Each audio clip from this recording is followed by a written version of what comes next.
Welcome to the Containment Zone, where perception bends and what is seen begins to unravel, leaving only fragments of what was once real. Somewhere in the seclusion of the Foundation's deepest vaults lies an artifact unlike any other. SCP-1893. It is not a creature nor a thing, but an idea, a perversion of thought and expectation, a fragment of something that was once whole but is now eternally splintered.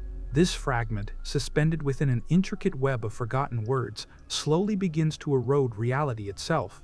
The first documented anomaly tied to SCP-1893 occurred during a simple excavation in an abandoned library buried beneath layers of sediment and dust. The site, located somewhere in the Romanian countryside, was sealed off long before any significant conflict had reached its doorstep. No one knew what the collection held or who might have inhabited it in the past. A forgotten corner of human history, lost to time. It began, as many anomalies do, with an object of little consequence, a book. It was bound in what appeared to be human leather, marked only with a faded stamp on its spine, ex libris, no title, no name, just that strange, unsettling label. At first glance, there was nothing inherently dangerous about the book itself. It was an ordinary hardcover. The pages were filled with familiar, easily translatable text, except for the small inconsistencies. Each page bore a slight discrepancy, a change in tense or a wrong word, almost unnoticeable at first. A narrative, seemingly whole, was subtly twisted by minor alterations in time and space.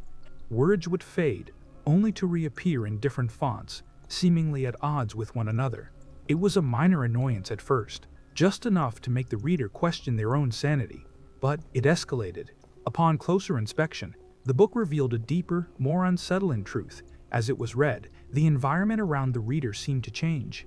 Not drastically, but in subtle, maddening ways. A chair would move ever so slightly when looked away from.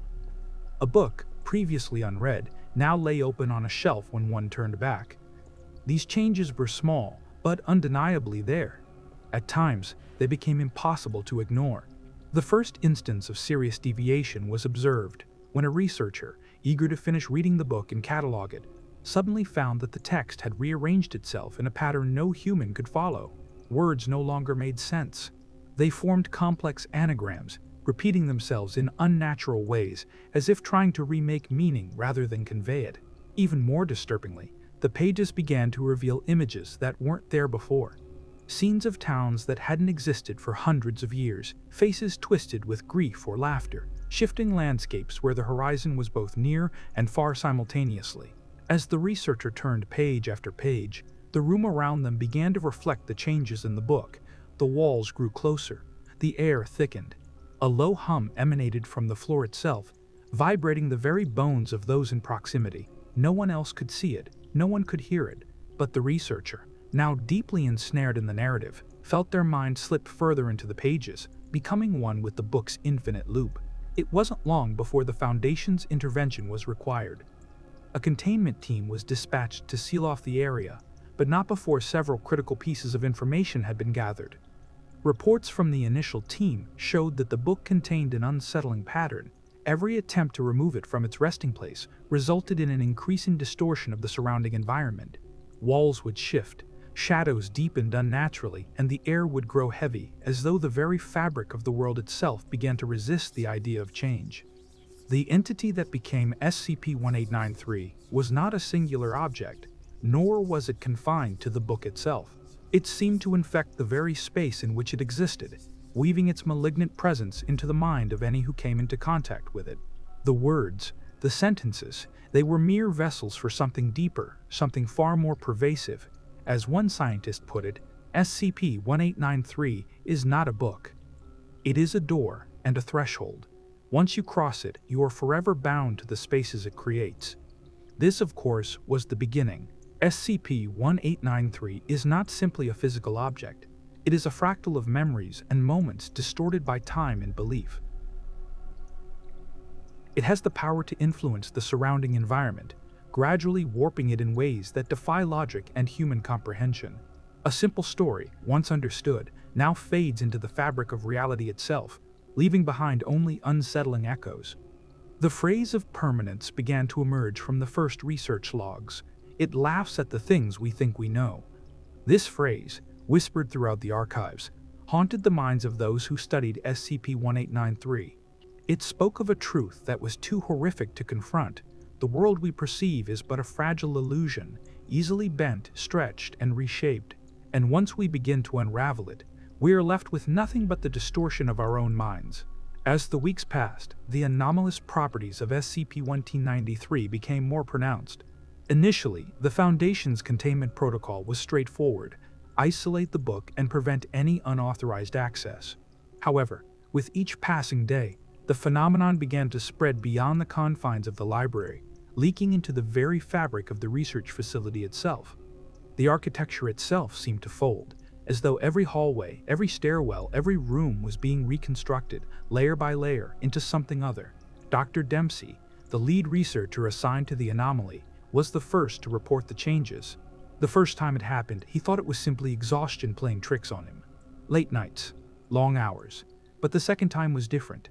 And the third. Each time he walked down the same hall and found that it had changed. The walls were no longer uniform. The angle of the ceiling had shifted slightly. The lights, once evenly spaced, now pulsed in sync with a beat that existed only in his mind. But it wasn't until the fifth instance that he realized what was happening. He opened a door, and inside, to his horror, was an exact replica of the library where SCP-1893 had been found. The same shelves, the same aisles, the same scattered papers and empty chairs. The same book was placed, untouched, in the center of the room. The same book, the one that had already been contained, now lay open, as though waiting for him. The same laughter lingered in the air, buzzing beneath the surface of the room. He closed the door, convinced that his mind was playing tricks on him. When he returned the next day, the room was gone, replaced by a blank, featureless wall. And yet, despite this, the memory of that room remained sharp in his mind. It was not a dream, it was real. It was as if the space itself was copying and multiplying, becoming a reflection of the world contained within SCP-1893. The researchers began to experience it as well. As they entered the facility each day, they found themselves in different versions of the same hallways. Sometimes the walls were adorned with pictures from their own pasts, family photos, old portraits, school awards.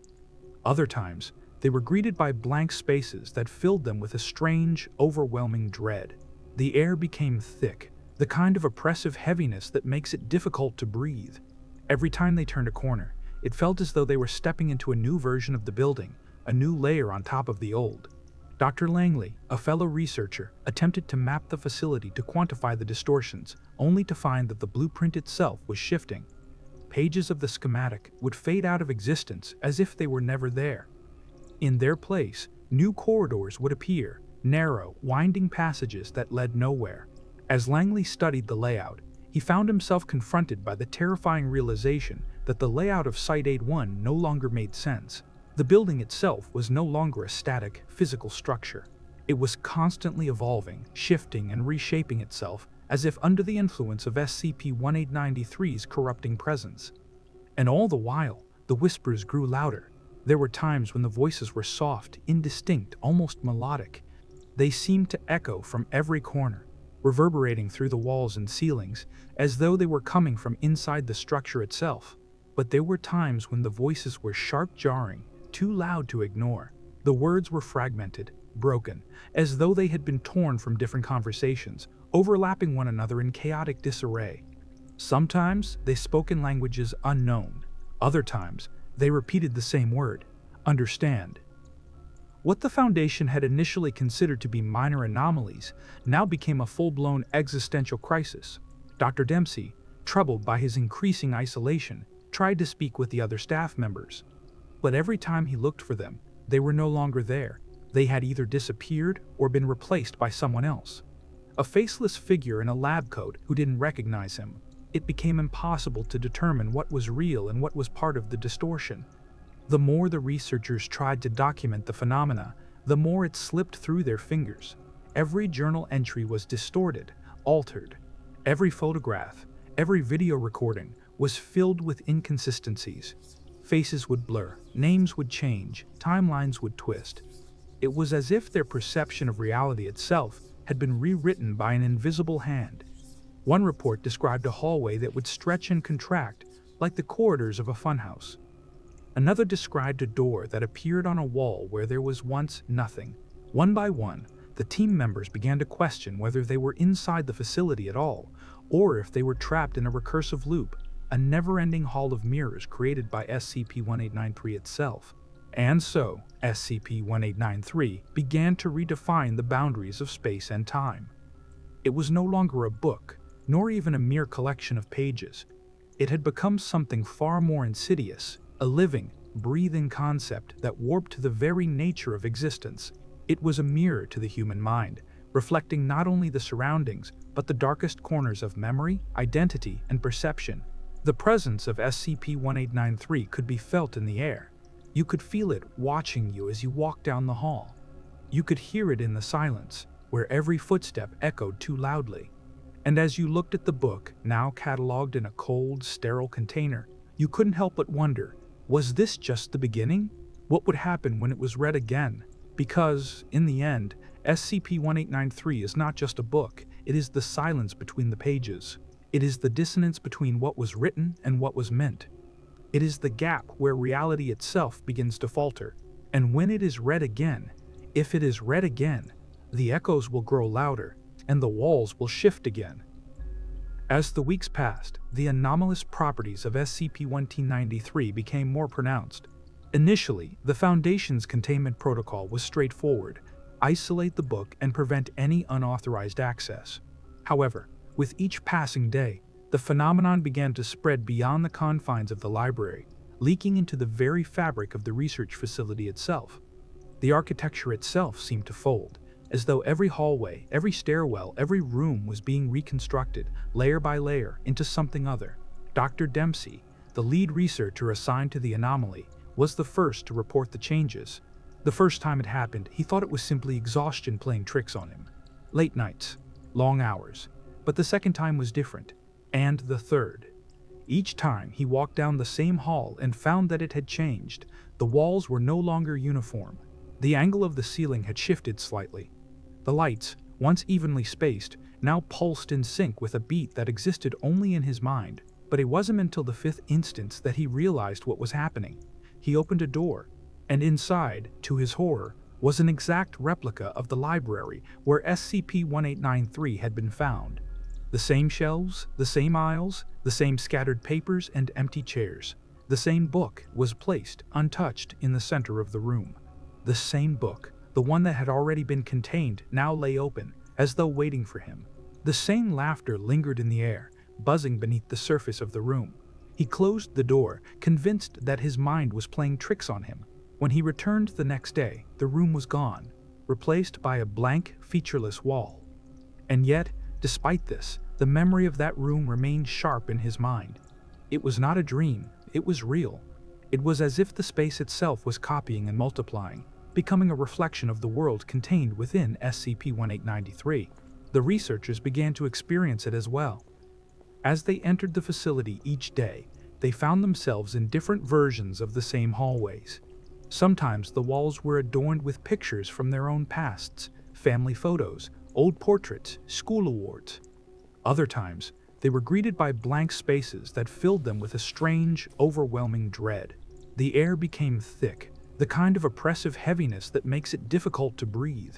Every time they turned a corner, it felt as though they were stepping into a new version of the building, a new layer on top of the old. Dr. Langley, a fellow researcher, attempted to map the facility to quantify the distortions, only to find that the blueprint itself was shifting. Pages of the schematic would fade out of existence as if they were never there. In their place, new corridors would appear, narrow, winding passages that led nowhere.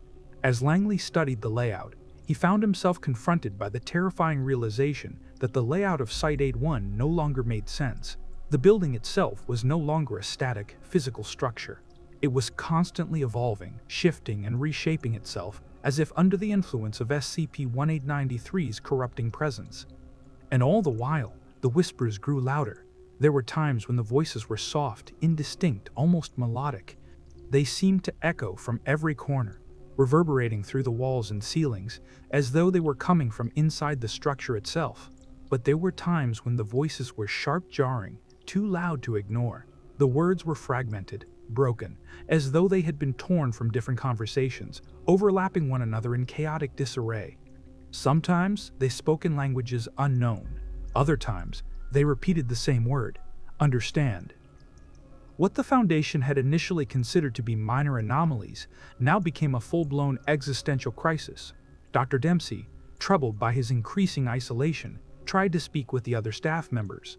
But every time he looked for them, they were no longer there. They had either disappeared or been replaced by someone else. A faceless figure in a lab coat who didn't recognize him. It became impossible to determine what was real and what was part of the distortion. The more the researchers tried to document the phenomena, the more it slipped through their fingers. Every journal entry was distorted, altered. Every photograph, every video recording was filled with inconsistencies. Faces would blur, names would change, timelines would twist. It was as if their perception of reality itself had been rewritten by an invisible hand. One report described a hallway that would stretch and contract, like the corridors of a funhouse. Another described a door that appeared on a wall where there was once nothing. One by one, the team members began to question whether they were inside the facility at all, or if they were trapped in a recursive loop, a never-ending hall of mirrors created by SCP-1893 itself. And so, SCP-1893 began to redefine the boundaries of space and time. It was no longer a book, nor even a mere collection of pages. It had become something far more insidious, a living, breathing concept that warped the very nature of existence. It was a mirror to the human mind, reflecting not only the surroundings, but the darkest corners of memory, identity, and perception. The presence of SCP-1893 could be felt in the air. You could feel it watching you as you walked down the hall. You could hear it in the silence, where every footstep echoed too loudly. And as you looked at the book, now catalogued in a cold, sterile container, you couldn't help but wonder, was this just the beginning? What would happen when it was read again? Because, in the end, SCP-1893 is not just a book, it is the silence between the pages. It is the dissonance between what was written and what was meant. It is the gap where reality itself begins to falter. And when it is read again, if it is read again, the echoes will grow louder, and the walls will shift again. As the weeks turned to months, the true nature of SCP-1893 began to emerge, slowly, insidiously, like a memory that had never been fully formed. It was not merely a matter of perception, it was a distortion of reality itself. The book had grown into something more than just an object. It had become an anchor, tethering the minds of those who interacted with it to an unseen plane, one where the lines between past, present, and future began to blur. The phenomenon was subtle at first, a flicker of the lights in the hallways. A strange smell like damp paper or something older lingered in the air. The walls, once rigid and stable, now seemed to sigh and shift when no one was looking. Researchers who had worked in the facility for years began to speak of memories that couldn't be placed.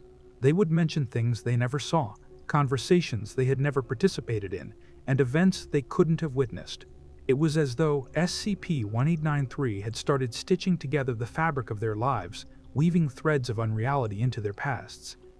Dr. Langley, once the leading researcher on the containment of anomalous objects, began to notice the same problem in his own work. At first, it was a passing thought, a page of his journal that didn't quite fit, a section of a report he couldn't recall writing. But then, it grew more pervasive. Entire sections of his research on SCP-1893 seemed to vanish, replaced by notes that made no sense, references to experiments that had never occurred, and diagrams that appeared to be drawn from memory rather than fact. One night, Dr. Langley discovered something that chilled him to the core. He had been working late in his office, the dim light casting long shadows across the desk. When he reached for a specific file, the drawer opened as if it had always been that way, empty, but with the faintest outline of a missing folder. The contents had shifted again. The report on SCP-1893 had become a newspaper old and yellowed, but with headlines that were disturbingly familiar. Terror grips the Eastern Bloc, World War II's ghosts still haunt us, the fall of the Berlin Wall, how we laughed at our own misery. These were events he had read about but never lived through, events that shouldn't have mattered. Suddenly, Langley realized what was happening. SCP-1893 wasn't just twisting physical space, it was rewriting time. The more you interacted with it, the more the world around you shifted. Your past, once static and certain, now existed on a fragile timeline, a timeline that SCP-1893 could manipulate at will. The change wasn't just mental either. Staff members who had worked on SCP-1893 reported waking up in new places each day. Rooms that had once been familiar now seemed unfamiliar. It wasn't a matter of physical space, but of something deeper. It was as if they were trapped in the past and the future at once. As if the very foundation of their reality was being altered by an unseen force, something that existed outside of the constraints of time. Dr. Rhodes, who had previously been fascinated by SCP-1893's mimetic properties, became the first to openly question whether containment was even possible. Containment implies control, she had said during a debriefing.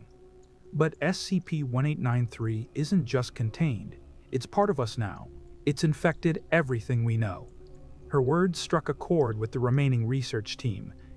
It was then that they realized, the more they tried to contain SCP-1893, the more it contained them.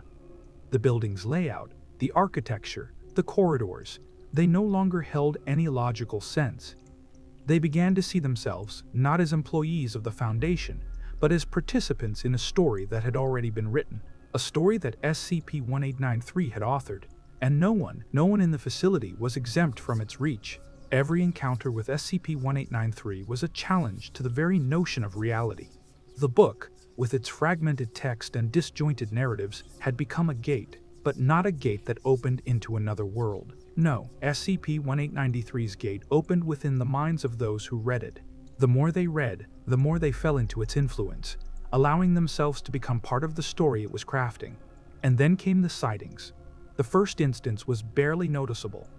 A security guard walking down the hall at Site-81 reported seeing a shadow pass by the corner of his eye. At first, he dismissed it as a trick of the light, but when the same shadow appeared again a week later, this time clearer, more distinct, it was impossible to ignore. The figure was familiar, dressed in an old trench coat, its face hidden by a dark hood. It appeared and disappeared without a sound, like a shadow slipping through the cracks of time itself. One by one, other staff members began to report the same figure, always appearing at the edge of their vision, always slipping out of view before they could fully grasp it. No one could explain what it was. Some suggested it was an illusion, perhaps a figment of the collective anxiety the team was experiencing. Others, more concerned with the anomaly's growing power, feared it was something more, a manifestation of SCP-1893 itself. Dr. Langley, whose perception had been deeply compromised by the constant shifts in his environment, was the first to admit something more sinister was at work. "I saw it," he said, standing in front of a mirror one evening. "I saw myself. I wasn't me. I was someone else. I was wearing that coat." The figure had been himself. It wasn't just the perception of reality that had been altered. SCP-1893 was now directly manipulating the self. It was eroding the individual identity of each person in the facility, weaving their pasts and futures into a tapestry of fiction. Dr. Rhodes, too, began to feel the pressure of this shift. The borders of her personal history began to unravel, revealing alternate versions of her life that were inconsistent with the present. She remembered a time when she was not a researcher, but a writer. She remembered her childhood home in a place that didn't exist, on a street she had never visited. And in every reflection, in every shadow that passed by, she saw not her own face, but a face that was eerily unfamiliar. It was the ultimate corruption. SCP-1893 had not only rewritten the structure of their world, it was rewriting the very idea of self. And, like any good story, it left them wondering, had they ever been anyone else at all?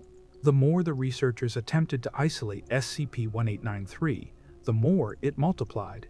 What had begun as a single, anomalous book had now become something far more dangerous, an invasive presence that seeped through the cracks of the facility, distorting not just the physical space, but the very perception of time and memory. The idea of containment became increasingly absurd.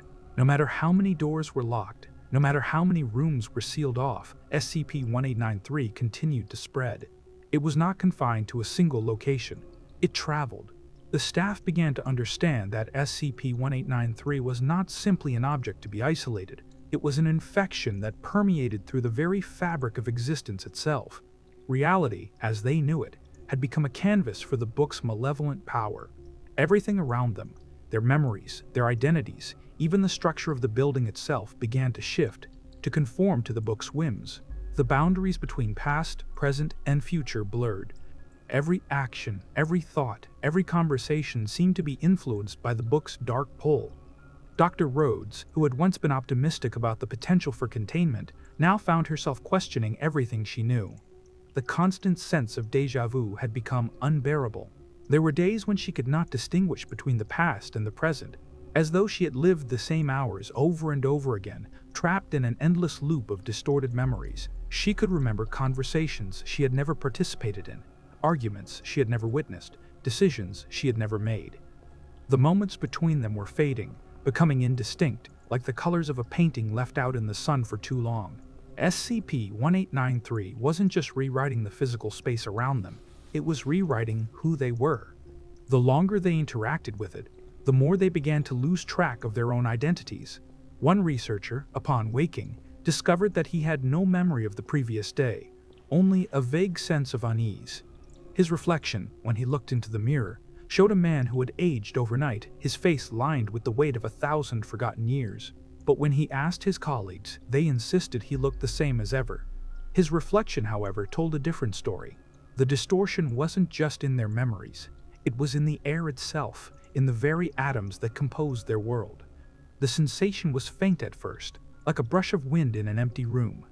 But over time, the distortion became impossible to ignore. The temperature would fluctuate without explanation. The walls would ripple, as though breathing in time with their thoughts. The sounds of the building itself, the hum of the lights, the creak of the floorboards began to change, to take on a rhythm that was both comforting and unnerving. It was as if the facility had become an extension of SCP-1893, its influence stretching outwards like a living organism, feeding on the emotions and experiences of those trapped within it. Dr. Langley, now the only remaining researcher who hadn't completely succumbed to the book's influence, had taken it upon himself to study the spatial anomalies. He spent hours poring over old architectural blueprints, trying to find some logical explanation for the facility's distortion. But the more he looked, the more the maps seemed to warp before his eyes. The walls shifted and twisted in ways that defied reason. The building itself seemed to grow, adding rooms, corridors, and stairways that had never been part of the original design. The layout no longer made sense. It was as if the very structure of their reality was being rewritten by something far older and more powerful than they could comprehend. It wasn't just the building that was changing, it was everything. One night, Dr. Langley experienced what could only be described as a full-on breakdown. He was sitting at his desk, reviewing the most recent batch of reports, when he noticed something odd. The page before him, filled with his own handwriting, began to shift. The words rearranged themselves before his eyes, forming sentences that were not his own, thoughts he had never had. The page became an amalgamation of ideas, scrambled into something incomprehensible. As he stared at the text, the world around him began to melt. The walls of his office flickered, their surface rippling like a film reel that had been exposed to heat. The light above him dimmed, then flickered back to life, casting shadows that didn't belong. The room itself seemed to breathe, expanding and contracting in time with the steady rhythm of his heartbeat. He reached for the door, but when he opened it, he was no longer in his office. He stood in a hallway that was exactly like the one outside, but different. The architecture had changed, the furniture had shifted, the air was thicker, heavier, and then, for the first time in what felt like an eternity, he heard something. A voice, distant but clear, whispering in his ear, "You're not where you think you are." He spun around, but the hallway was empty. No one was there. The world he knew, the world they had all been so sure of, was falling apart. The lines between the self and the other, the real and the unreal, were becoming indistinguishable. SCP-1893 had become the architect of their collective reality, bending it to its will, creating a labyrinth that no one could navigate. It was then that the realization hit him. SCP-1893 wasn't just changing the physical world, it was changing them. It was altering the very essence of their existence, their memories, their sense of identity, even their perception of time itself.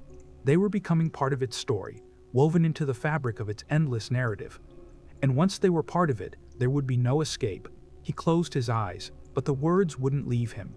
They had already taken root. "You're not where you think you are." Dr. Langley's realization about SCP-1893 began to spread like a quiet contagion. It was as though the Foundation itself had become infected with the idea of not knowing. No longer was it just a book, an object that could be contained in a room. SCP-1893 was something else now, something far more dangerous, a concept, a network of understanding woven through the thoughts of those who encountered it. The more time they spent within its influence, the more difficult it became to distinguish between the book's effects and their own perception of reality. For the first time, the researchers could sense it. There was no safe distance anymore. The facility had become an extension of the anomaly itself. Researchers could feel the walls shifting, the air growing heavy, the very ground beneath them trembling with an unseen pulse. It was as if SCP-1893 had absorbed every inch of the site, converting it into its own private stage. They were the audience now, helplessly watching as the reality they had known slowly peeled away, layer by layer, revealing the strange and disturbing world that had always existed beneath the surface. In every corner, something unnatural crept into view. Objects that shouldn't have been there, objects from forgotten parts of their past, appeared in plain sight. A broken lamp from Dr. Langley's apartment appeared on the desk of the observation room. A drawing from a childhood friend materialized on the wall. A photograph of someone they had all forgotten began to fade in and out of focus in the cafeteria, only to vanish entirely as they approached. It wasn't just the environment that was changing, it was them. Their very memories began to warp and shift, each one becoming more and more unreliable.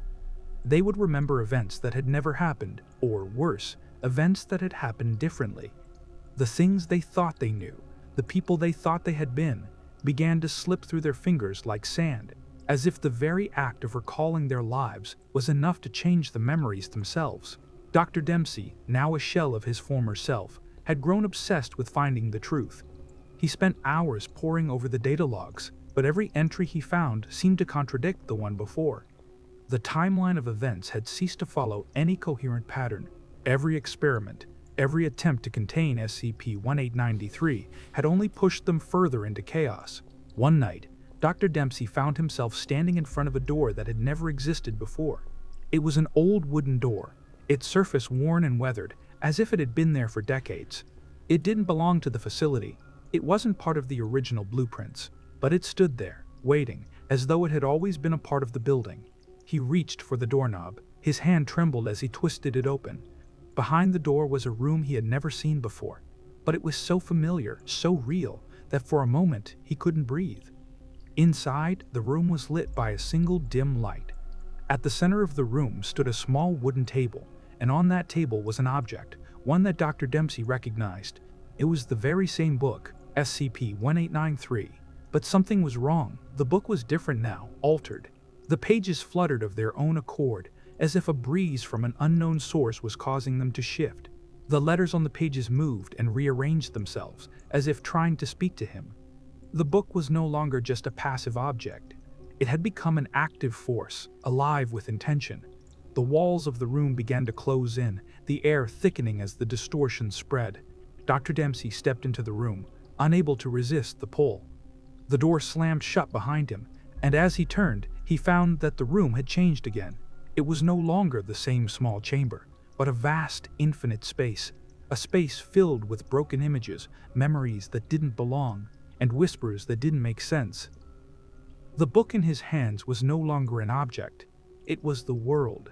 He opened the book. The words swirled in front of him, shapes that didn't quite fit together. The laughter began to return, the same strange laughter that had haunted them from the beginning. It was distorted, stretched, not coming from any specific place but filling the entire room, as if the very walls themselves were mocking him.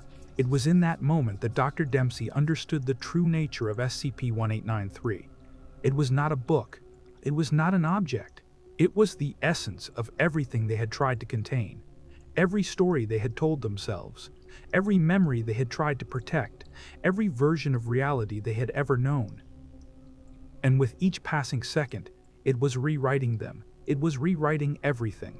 No matter how hard they tried to escape, no matter how much they attempted to close the book, the world around them would shift again.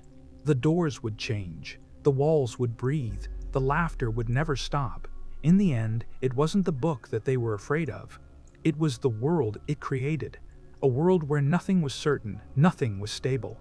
Where memories faded, identities were stolen, and time itself became a fractured illusion. SCP-1893 had become something more than just an anomaly. It was the void between every possibility, every thought, every desire that had never been spoken. It existed in the space where words fell silent and where history was nothing but a series of broken sentences. And as the laughter grew louder, they realized with sickening clarity that they were no longer part of the story. They were the audience, and SCP-1893 was waiting for its next act. The silence that followed was deafening. It was not the quiet that comes with peace, but the quiet that comes with the absence of noise, the kind that creeps into your bones, a quiet so heavy it feels like you're suffocating without air.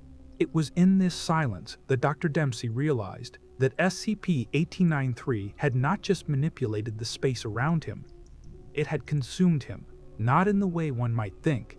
It hadn't devoured him whole.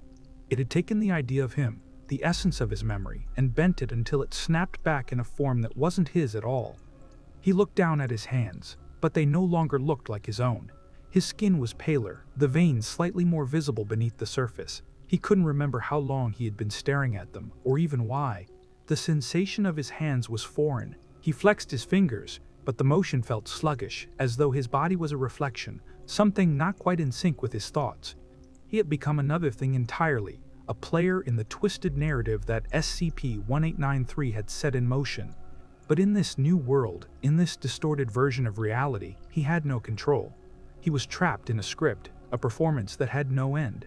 The room around him flickered again, and the book in his hand seemed to pulse with life, its pages flipping rapidly of their own accord. The words shifted like sand, always out of reach, just beyond comprehension. There was no longer any text to read, just shapes, distorted, fragmented images of things he couldn't understand. They were familiar, yet distant, like a dream you have but can't remember fully when you wake.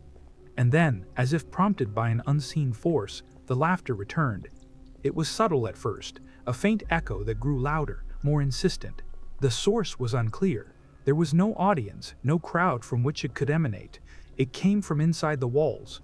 It came from within him. Dr. Dempsey felt his breath catch in his throat. It was as if the laughter had infected him, sinking deep into his chest, reverberating through every fiber of his being. He had heard it before, of course. It was the same sound that had haunted the researchers ever since SCP-1893 had first been discovered. The same unnatural laughter that lingered in the background of their every thought, their every action. But this time, it was different. This time, it was personal. The laughter had become an inescapable force, its echo taking on a life of its own. It was no longer a sound, but a presence, a constant reminder that nothing in this place was real, that the boundaries between self and other had dissolved, leaving behind a hollow shell of identity, a broken narrative, and a story that would never find its end. Dr. Dempsey's mind began to unravel, the walls around him growing thicker, the shadows deeper. He felt as though the very fabric of time was tearing apart, each thread of reality splitting at the seams. And yet, despite this chaos, a strange sense of calm washed over him. It wasn't fear, it was acceptance. The kind of acceptance that comes when you realize that there is no escape, when you realize that the joke is already over and you were never meant to understand it. SCP-1893 had taken control of his perception, twisting it, bending it until nothing was left but the hollow hum of the pages, the dark pulse of a world that never quite made sense. But now, there was only laughter, and in that laughter, he could feel it, the truth. The truth was that nothing in this world was real. Everything was a performance, a mere illusion to entertain the invisible audience that watched from beyond the veil. The Foundation, the world, his life. All of it was just another act in a play that had no end, no resolution. It wasn't that the book had rewritten the world, it had redefined it. And in doing so, it had redefined him too. The silence returned briefly, and for a fleeting moment, Dr. Dempsey thought he had finally escaped. He looked around and saw nothing. Just the empty stage, the echoes of a world that no longer existed. But before he could grasp onto that fleeting moment of clarity, the laughter roared back, louder than ever before. The sound came from every direction, a crescendo of mocking joy, as if the universe itself were laughing at him for ever thinking he could understand it.